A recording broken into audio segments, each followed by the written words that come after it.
Welcome everyone to the Avengenerds podcast where we're talking Marvel, DC, Star Wars, and more. I'm a host, Tauren, and with me is my co-host, Peyton. Hello.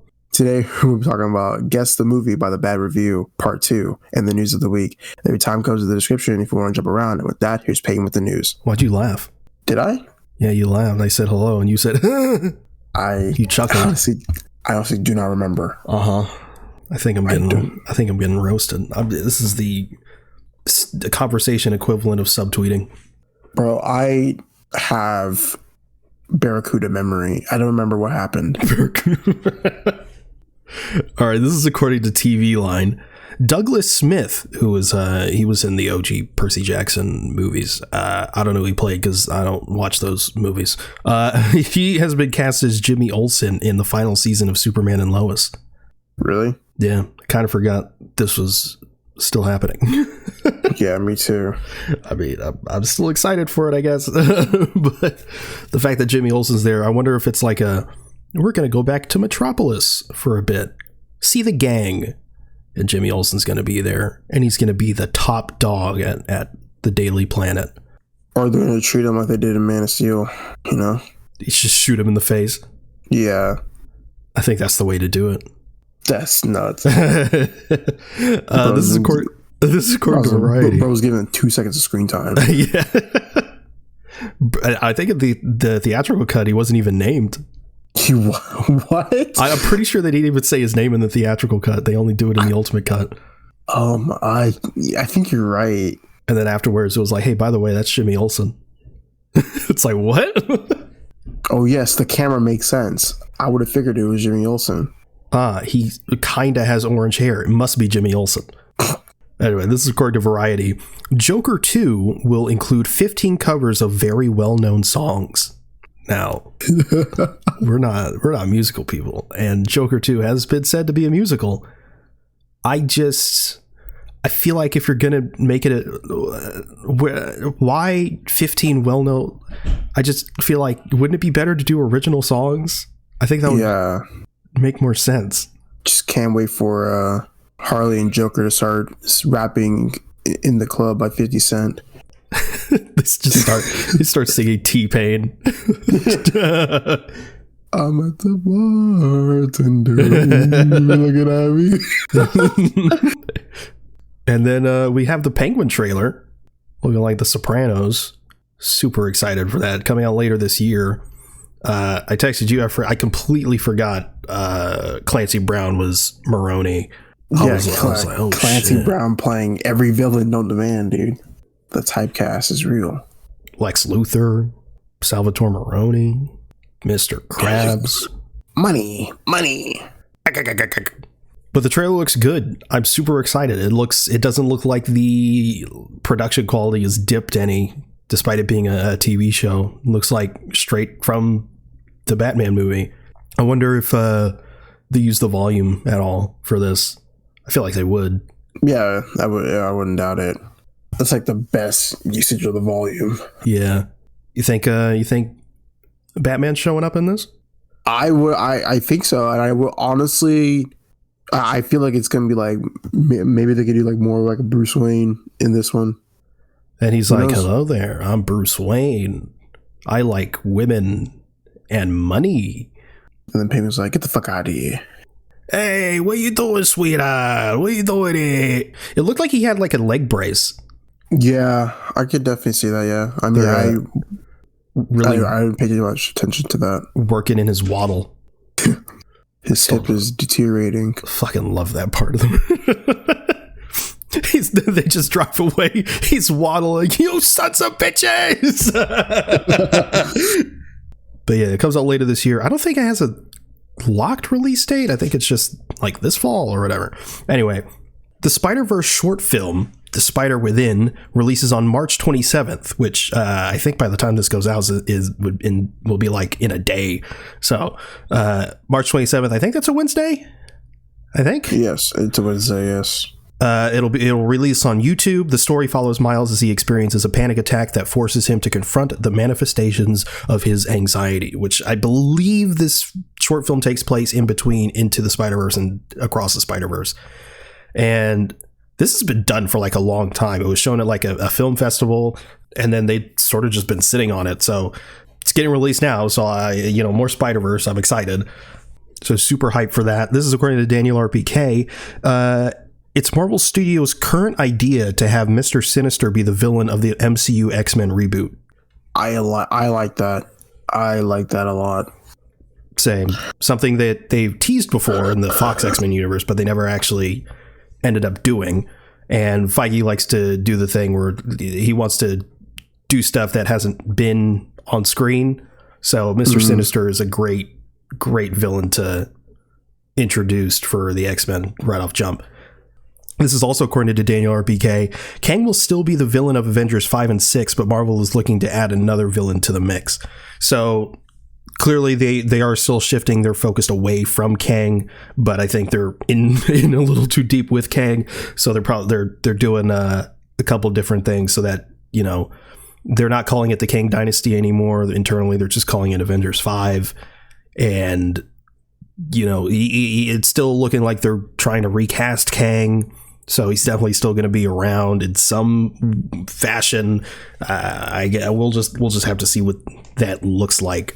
But the Captain America and Black Panther game from Amy Hennig, who did the Uncharted series and with Skydance, is titled Marvel 1943 Rise of Hydra and is coming 2025.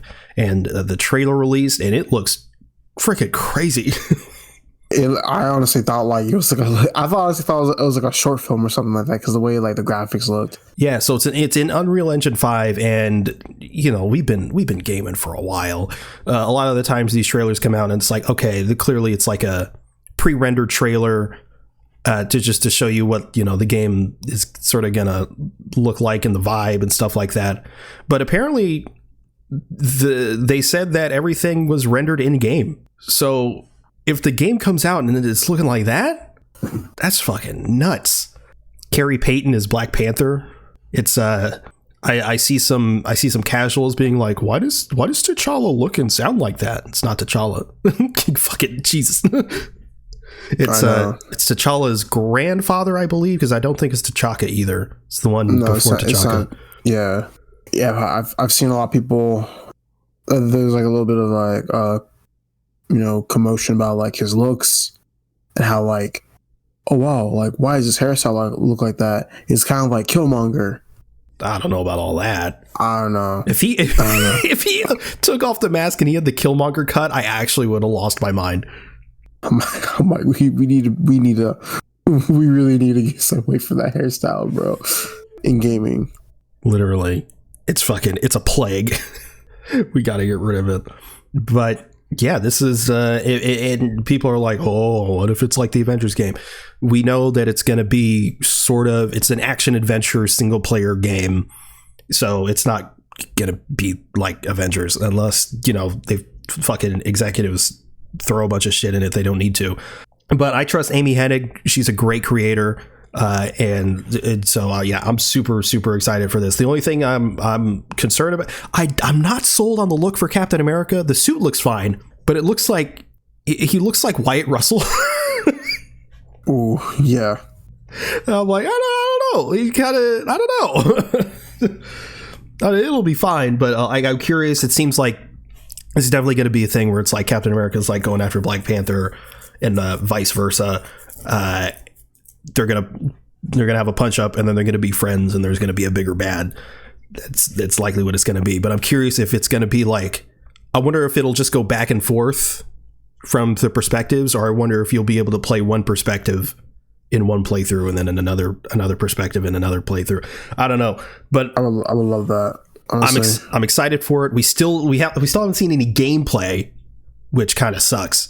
But it's literally over a year away, so I mean, there's time, and also there's Summer Games Fest coming up. Maybe we'll see something there. Then just obviously the Game Awards later in the year, so we will see. But lastly, we have the Acolyte trailer. Did you see the Acolyte trailer?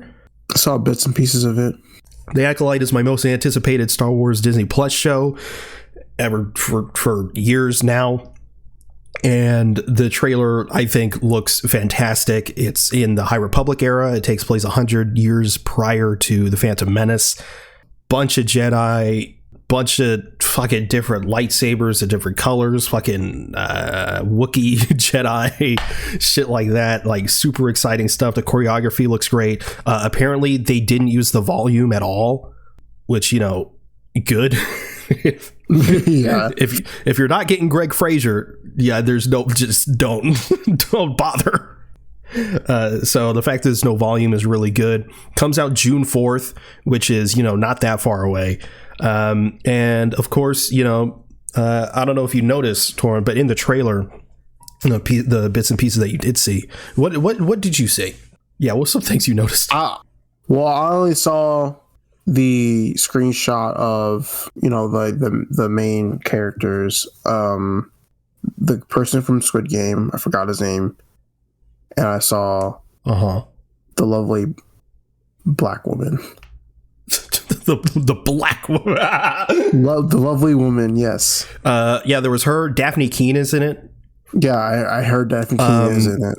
What's her name? Carrie-Anne Moss, you know, Trinity from The Matrix. Yes. But, you know, common denominator here, Tauren, there's a lot of women. And there's a black woman. And they're main characters. I don't know, Tauren. I don't know. It's looking pretty woke. It's looking pretty woke to me. And I'm saying that because currently the Acolyte trailer has more dislikes than likes on YouTube. And the Star Wars community is up in arms because what are they not?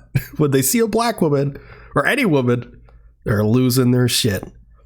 They're saying Star Wars is dead because they saw a woman in the trailer. And people are like, actually, we're not racist, we're not sexist, we just want good content. We actually liked Rogue One, and that had a female protagonist. We just don't like bad things. Okay, yeah, but the show's not out yet. You literally have no idea. And out of all the Disney Plus shows, I mean, this one? You choosing this one to go after? I mean, Ahsoka is there, like Obi-Wan. You know, I mean, obviously there was the whole Reva thing with Obi-Wan. That was rough. It's one of the worst things ever, dude. It was my favorite thing when Star Wars literally tweeted, "Hey, please don't be racist," and people were like, "Excuse me." What? How dare you? How dare you tell us to not be racist? Yeah, then like I love how like fucking Ewan McGregor was like had to come out and be like, stop being like that, and then like people were like, how can you tell me not to be like this? I'm like, wow, Ewan McGregor, I didn't realize you were a woke leftist. Like, no man, just don't be racist. It's pretty simple. There's also there's a trans actress in The Acolyte. So just adding fuel to the fire. And then on top of that, man, the racist Star Wars fans are really going through it right now because on top of that, George Lucas is now like the single biggest shareholder in Disney, and he defended Disney and Bob Iger and stuff like that. And now they're like, oh my god, because they're like, oh, George Lucas needs to come back and save Star Wars, and now they're like, fuck George Lucas. He's the worst. He sided with the enemy. Dumbasses, man. I'm like, the amount of hoops that they have to jump through because like George Lucas specifically chose Kathleen Kennedy to head Lucasfilm, but they're all mad at Kathleen Kennedy. If you're mad at Kathleen Kennedy, you're mad at George Lucas. But no, it's not George Lucas. It's Kathleen Kennedy. George Lucas did nothing wrong. What a bunch of clowns. Anyway, I'll be happily enjoying this series. This is going to be another Star Wars thing where I will not be looking at anything on the internet.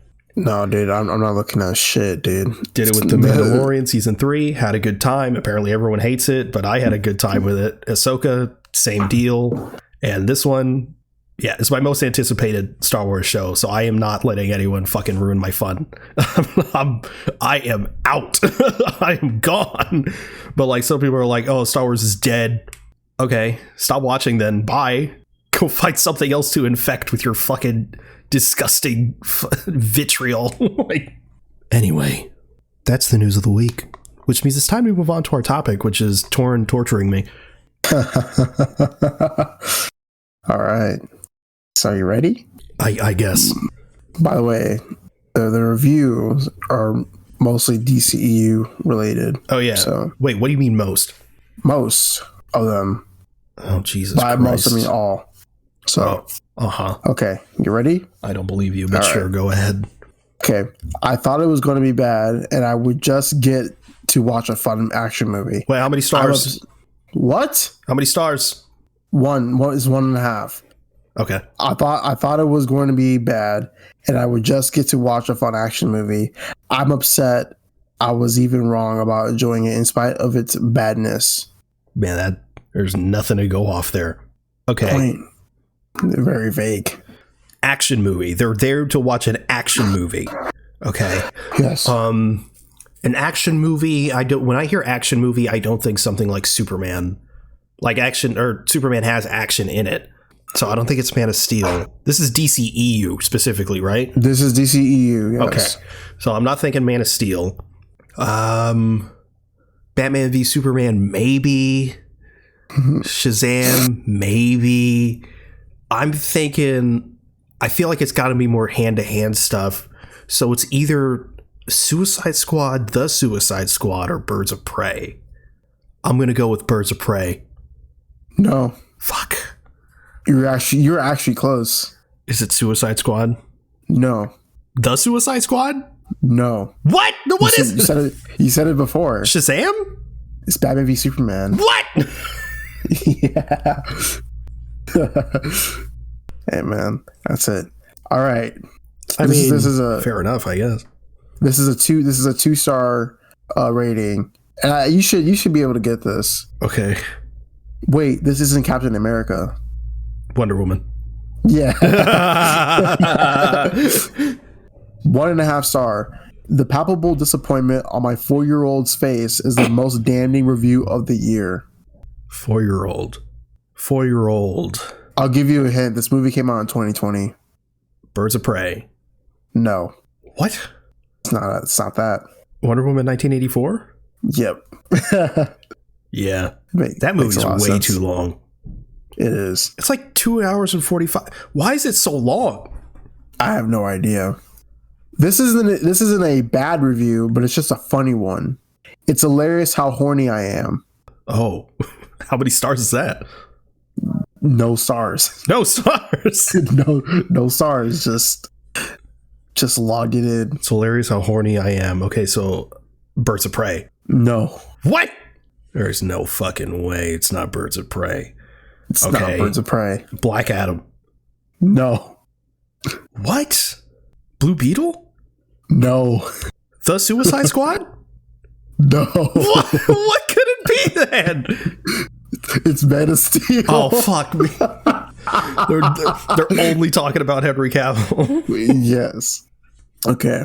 So this has a 1-star review, and it says $150 million very wisely and well spent on a rejected 2014 Jimmy Fallon sketch. Keep up the good work, guys. Read it again. It's a 1-star review, and it says $150 million very wisely and well spent on a rejected 2014 Jimmy Fallon sketch. Keep up the good work, guys. Rejected 2014 $150 million. Okay, it can't be Justice League because that's like $300 million. A Jimmy Fallon sketch, $150 million. Is it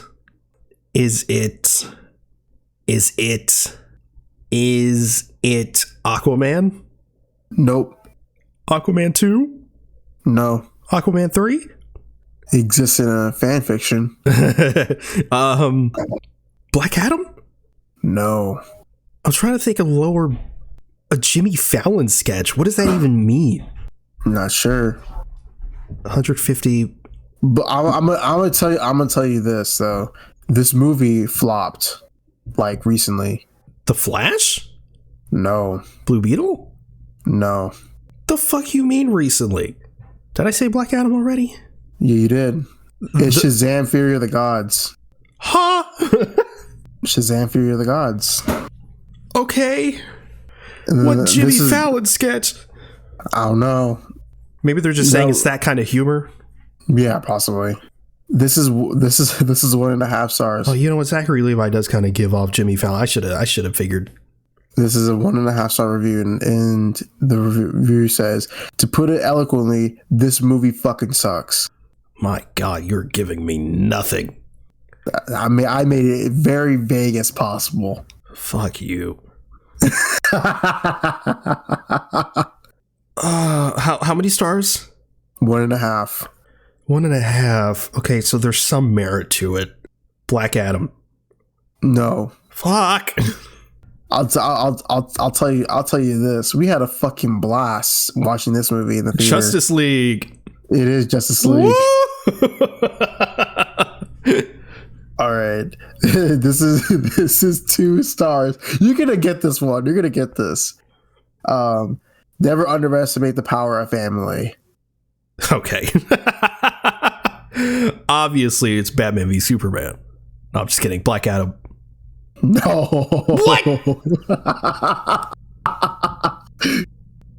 What? It's not black. But. Come on. There's a family. There's a family. Blue Beetle. You know. Yes. No, it's Shazam. I'm kidding. It was Blue Beetle. I was gonna say. Although he does make a Fast and Furious joke, actually. Yeah. Okay. This one is 1.5 stars. Modern cinema is just dudes emerging as beefcakes and then floating 2-3 feet above the ground. You should get this one. Like, please. Read it again.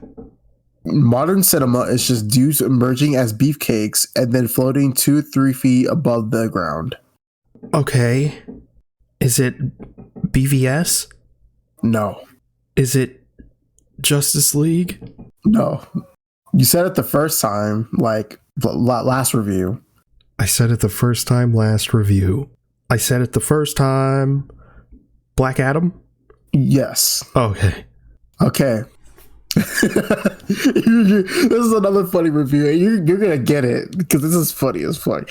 It really took the world almost ending twice for Martian Manhunter to be like, you know what? Maybe these niggas do need help. Next time, though. He didn't even help, though. He just stood there. Yeah. That's what he said. Next time, though. Oh, yeah, next time, for sure. Zack Snyder's Justice League. Yeah. That was 2.5 stars, by the way. Okay. And this is a 1.5 star. It's so vague, but I feel like you should get it. This is the ugliest fucking movie I've ever seen. The Flash. Yeah. Yes. Okay. Honestly, I think Justice League's uglier. I think 2017. so too. Yeah. Okay, this is 2.5 stars. I feel like you should get this one too. But so it says Spy Kids 3 looked better. Is it The Flash again? Yeah. Yes. I was Spy Kids 3 looked better. I was like, what other movie looks like Spy Kids? I mean, Blue Beetle, but like it couldn't be that. Yeah. That's more vibes than anything. This is a 1.5 star review. I feel like you should get it because I've said this review after we saw the movie. Met all my expectations derogatory. Oh, damn. Derogatory. That's pretty good. Yeah, no, that was good. Fuck. Is it The Flash again? No. Oh. It is very recent, though. Shazam! Fury of the Gods? No. It's not Blue Beetle. No, it's not. Oh, Aquaman the Lost Kingdom. Yes. Okay, I was like, what was recent? That's literally the last movie that came out. Jesus Christ. That's how forgettable it is. This one is 1.5 stars. You know what? I think this movie might be bad. It's like you know what? It might be. Like, it's obvious. Yeah. Suicide Squad. Yes. Okay. This one is a cold, stale, expired Happy Meal without the toy. A cold Happy Meal. Shazam. No. You were close, though. Fury of the Gods? No. I'm close, but it's not Shazam. I'm close, but it's not Shazam. Is it Wonder Woman 1984? No. Fuck. Is it Suicide Squad again? No. What the fuck? Read it again. A cold, stale, expired Happy Meal without the toy. Happy. What's close to Shazam? Black Adam? Yes. I don't know about all that. Happy Meal makes me think like Super Kitty. Super Kitty. Okay. So this one is a 1.5 star review, and it says, remember when everybody hated Batman movies because a gay director was having too much fun making them? Read it again. Remember when everybody hated Batman movies because a gay director was having too much fun making them? A gay director? Yeah. Who the fuck are they talking about? Schumacher? No, I actually don't know. Actually, I don't even know if he's gay or not. Well, it couldn't be Tim Burton. He ain't gay. Is Schumacher gay? It doesn't matter. I mean, he's made like 3 Batman movies, so I made 2. So. Dumbass. He made 2 Batman movies. Dumbass. Some fan you are. Batman v Superman. Yeah, it is. Yeah. Yeah. And I have one last one for you. An excruciating, awful experience front to back. This is a 1.5 star review. You said this is the last one? This is the last one I have. Is this a trick? No, it's not. Are you sure about that? I am very sure. You're telling me it's not a trick It's because not I a tricked trick. you. You're telling me you're not going to get back at me, and you're going all the way through with all the DCEU ones, even though I tricked you. Yes, this is DCEU. Read it again. 1.5 star review. An excruciating, awful experience front to back. Justice League. Yeah. I'm kidding. It's Marcel the Shell with shoes on.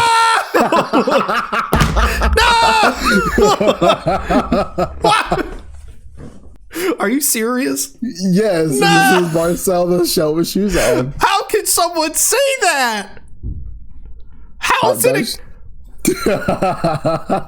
How? Who said that? His name is John Moore on Letterboxd. Fuck you. Fuck you, John. I have my little Marcel with me right now. He looks sad. Did you get it off Amazon? No, A24. Their store. That makes a lot of sense, actually. He's heavy. He's got weight to him. Really? Yeah. Actually, I'm gonna look at it. I'm gonna look up some stuff. I want to get some stuff from the A24 store as well. Yeah, I got the 4K. Oh, really? Oh, it has. Oh, yeah, because they have like little discs. Yeah, they have their own. Yeah, and it's cool. It comes with like a booklet with like concept art and stuff. Oh hell yeah, that's actually pretty cool. Because because I wanted to get like just like some like a jacket and like some other stuff like that off A24. I can't believe someone would say that about Marcel. They have some vinyls and stuff. They have like some posters. Oh, this is free. This is a free. Oh, it's a printable poster of the lighthouse. What about it is excruciating? I have no idea, but like because like on like Letterboxd, I like filtered the by Lois. Yeah, by Lois, and like some people were like, yeah, this is just like super boring, and like people were saying like they're boring. And they're like, I don't care about a fucking snail. And people were like, it's not a snail, he's a shell. And people were like, I want to stomp on him. And people were saying like, this is such an empty movie. It's very hollow. And I'm like, what are these people Their heart is hollow. About? And I remember I saw someone, they were like, is white people like driving, like, is like white people creativity dying? Like, who wanted to make a movie about this? And I'm like, damn. I hope they all perish in a car accident. Jesus Christ. You don't disrespect Marcel. Nuts. Imagine being such a lifeless loser that you fucking diss Marcel. Oh man, that's nuts. Or what'd you watch this week? What did I watch this week? I am currently watching Parks and Rec. Yeah, still. You are. And so far I'm on season 4, episode 9 or something. Yeah, it's getting really good. It's good, isn't it? It's getting really good. It clicked for me finally. Yes. So what about it clicked? Was it just like it was the Andy Samberg episode. So was it literally Andy Samberg though? You were like, yes. No. It was one of them, yes. But then it literally was like when Mark left, that's when it changed. I was telling you, right? You just had to get to Adam Scott. And then it was like, okay, so like Adam Scott shows up, and like, of course, like Rob Lowe. Yep. And it's one of those things where it's like, I thought I was gonna like not like Rob Lowe, but like it's like he instantly grew on me. He's so fun. Yeah, he's like obnoxiously positive, but it works. Yeah. And then I also loved how like with Rob Lowe and Rashida Jones, it's just like Ann Perkins. It's so funny, like it's so crazy. And then like the whole entire like Ben deal with like The Office and like his relationship with like Leslie. It's just a really fun. It's getting like really fun and better. But yeah, Tom's back in the office now. Fuck Tom. After you don't like Tom? Nah, he's fine. But no, he's I don't love him. Tom's cool. Tom's cool. He's like if Gina from Brooklyn Nine-Nine was incredibly annoying. Damn. I mean, I feel like Gina's okay. I like Gina. But yeah, Tom's cool. He's back in the office now. But other than that, yesterday I had watched Love Lies Bleeding, which it's fine. Bro gave it a 5 out of 10. I did give it a 5 out of 10. I was not expecting that. And for the reason, it's because the movie it has beautiful visuals, and like it's my first time ever watching I think a Rose Glass film, and what I've heard is that Rose Glass is like into like just like body horror stuff.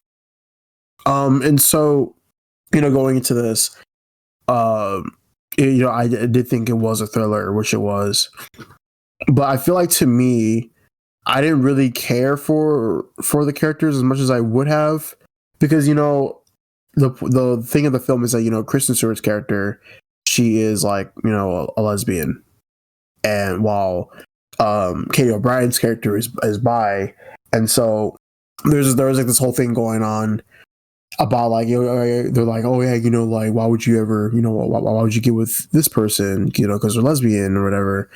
And there was a whole conflict of that. And Katie O'Brien's character, of course, obviously she's a bodybuilder and she wants to be that, but I felt like there wasn't enough of those like interactions. I feel like Katie O'Brien bulked up even more for this because she was already huge. Definitely. And it's like she's like obviously like she has a really nice physique. And then she meets Kristen Stewart's character, and then she starts like taking steroids, and like, I guess that's where the whole like body horror, body dysmorphia thing comes in. But and I get what the movie was trying to say, where you have like these two people who like have like a past, and they're trying to like love each other within this bubble, but obviously you have like opposite like forces coming in the way and shit like that.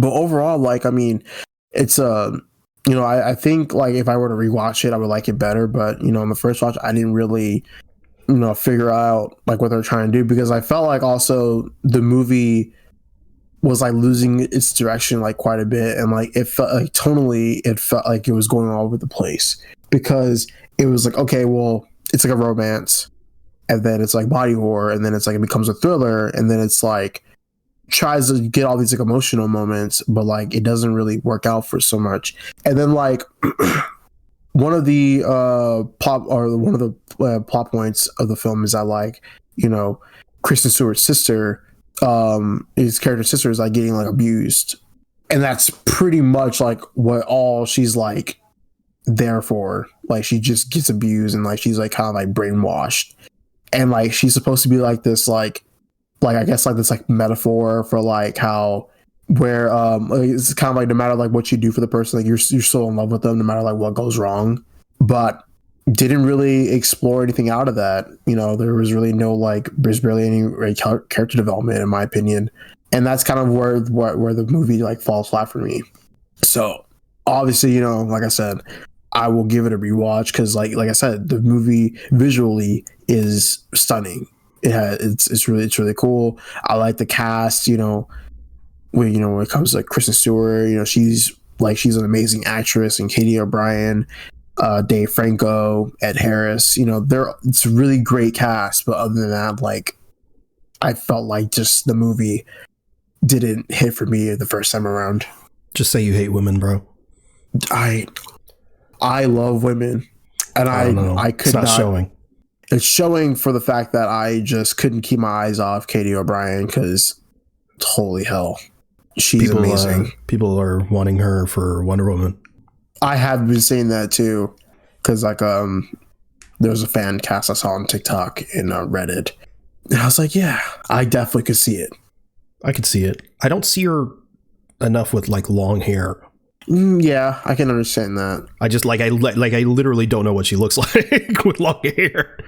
Because this one, it's like her hair is like not like super long, but it's like, it's like down and it's like curly. Yeah, so like it's a good look on her for sure. It is, yeah.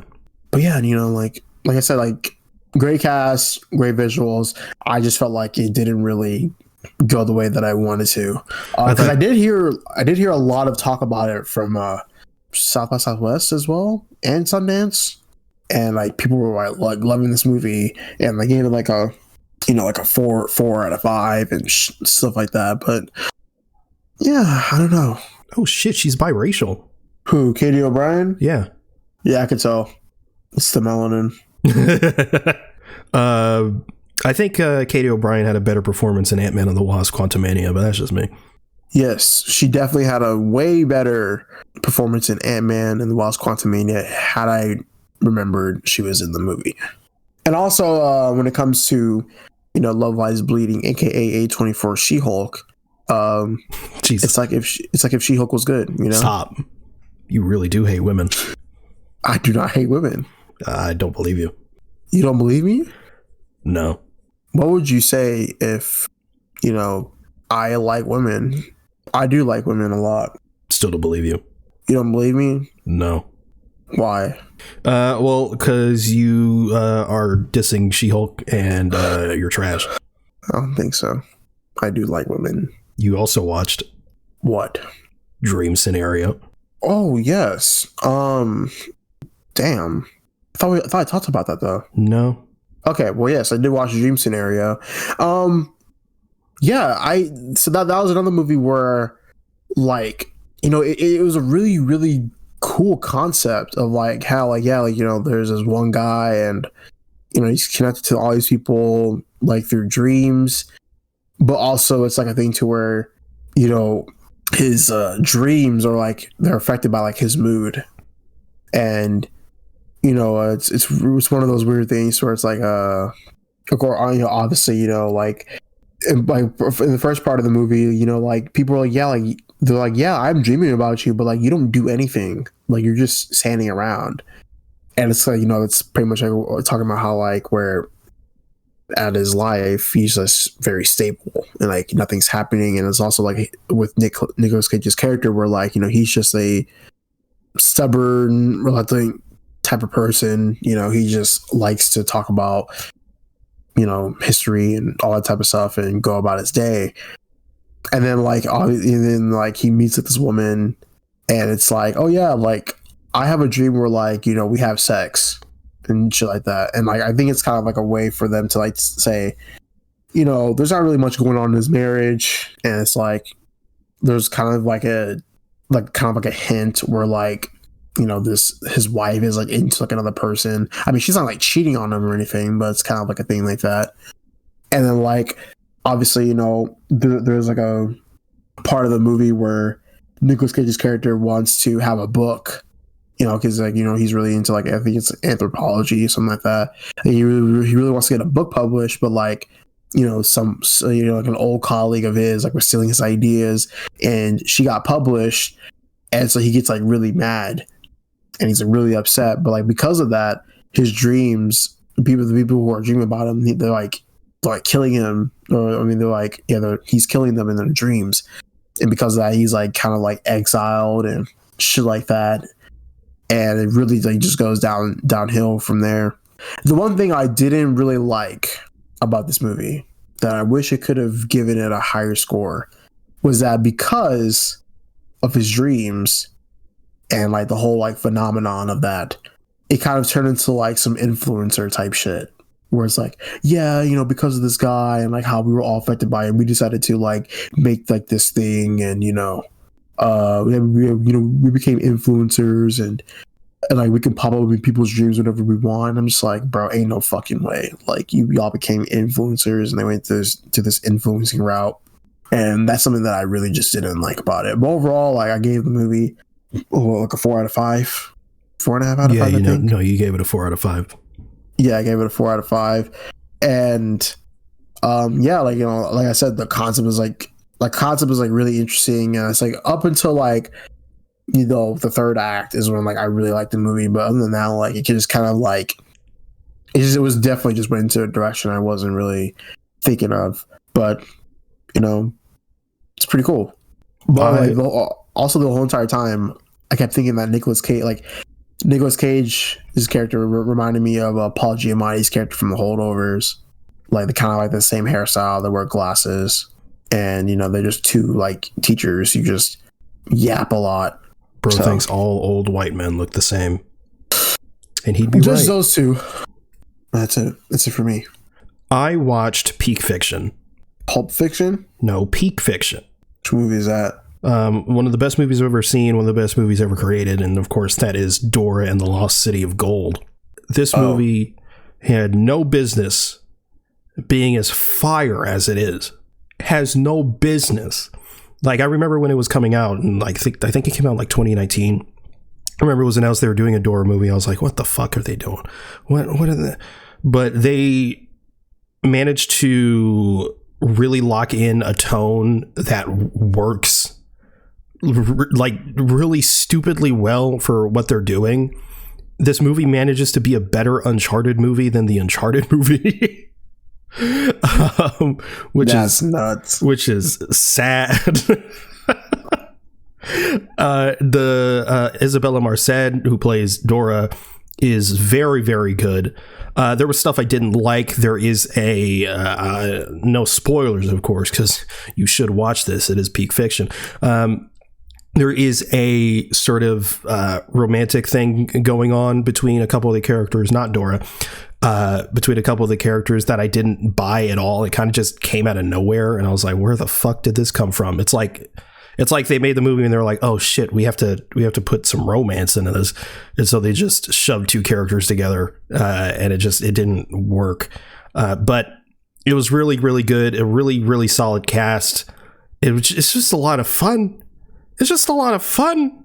I don't know how they managed to make a live action Dora movie and just have it not be the worst thing ever made and actually be pretty solid. Like it's not literally going to be like the best movie you ever see, because it's like, if you go into it being like, okay, this is a movie for kids, but it's also like they put in some stuff that works for adults also. It's just done really, really well. Surprising well. There is one part in the movie it's a minor spoiler. It's not really a spoiler because it has no bearing on the story at all. That made me sad.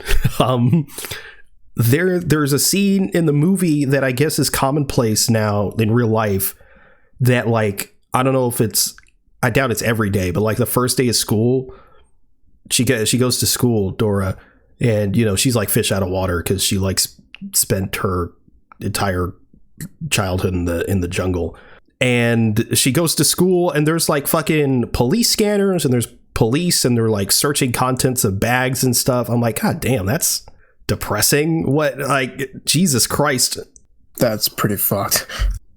And I was like, is this normal? Apparently it is. Oh shit, man, that's rough. But I also finally watched Eternal Sunshine of the Spotless Mind. Hey, goddamn, bro. Goddamn. I am pissed at myself that I didn't see this movie earlier. I went into this movie mostly blind. I knew there was some psychological something or other going on, but I didn't know the extent of it. And wow, it's an incredible concept with an incredible execution. It works on every level. Jim Carrey is fantastic. What's her name? Kate Winslet is great in it as well. Kirsten Dunst is in it. She plays a character named Mary. Coincidence? Probably. Came out in 2004, so it was peak Kirsten Dunst Spider-Man. Mark Ruffalo's in it, and he was being very Bruce Banner in it. It was just a really fantastic film that I'm mad I didn't see it earlier. It's really, really cool, really, really well done, really, really well directed. Everything about it works. I think everyone should give it a watch. But yeah, that's all I watched this week, I think. Unless I'm forgetting something. I rewatched Vice. That's just peak. I had to adjust my review, or my score rather, my rating. Went from a 9 out of 10 to a 10 out of 10. Because that movie is fucking great. I don't care what anyone says. But yeah, is that the show? That is the show. Are you sure? Yes. You didn't forget anything? No. All right. Can't believe you fucking got me with fucking Marcel, bro. All you got to do, Marcel. I get you with The Godfather. Like, Godfather is not your favorite movie of all time, but come on, man. You got to hit me with Marcel. I did have to hit you with Marcel. Well, guess what? I'm coming back stronger. Okay. Thank you everyone for listening to the Avengers podcast. If you want to follow us, we're at Avengenerds on Twitter. That's AVENGE nerds, all one word. If you want to follow either one of us, you can reach me at __ on Twitter. Where can they reach you? At Tauren Guy on Instagram. Oh, bringing it back. Mm-hmm. All right. We also have a Discord if you'd like to join the conversation there. Those will be linked in the show notes. You can also check out our link tree for any additional links you may be interested in. You can also review the show in-app on Apple Podcasts. If you leave 5 stars in a review, it would really help us out. Thanks again for listening to the Avengers podcast. We'll see you next week. Later.